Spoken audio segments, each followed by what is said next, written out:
What is aloha? It's not a catchphrase. As it's commonly understood, it's synonymous with kindness, with love, with hospitality, with a Hawaiian perspective, but it's difficult for those not from Hawaii to fully understand its meaning, and for those of us from Hawaii to fully explain. But no one embodied the spirit of aloha more than State Senator Gil Kahele, who died suddenly last week.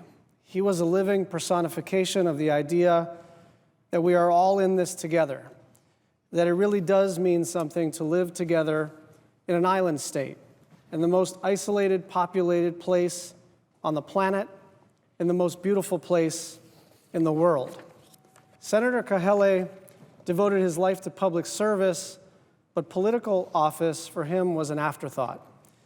Gil was a veteran of the United States Marine Corps. He worked for the State Department of Defense for 33 years and eventually became the Director of Public Works at the Pohakuloa training area.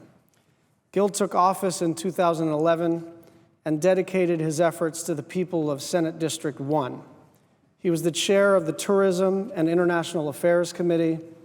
Gil was committed to supporting the needs of his district and was instrumental in securing funding for the College of Pharmacy at the University of Hawaii at Hilo. The circumstances of my election in 2014 were unusual in the extreme, and they brought me to Gil.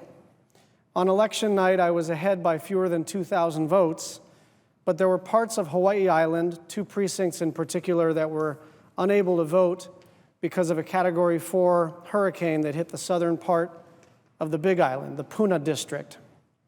As a result, the day after the primary election, we realized that we weren't quite done.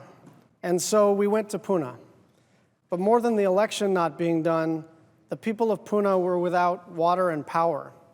Their food was rotting, their roads weren't clear, and they had no working utilities.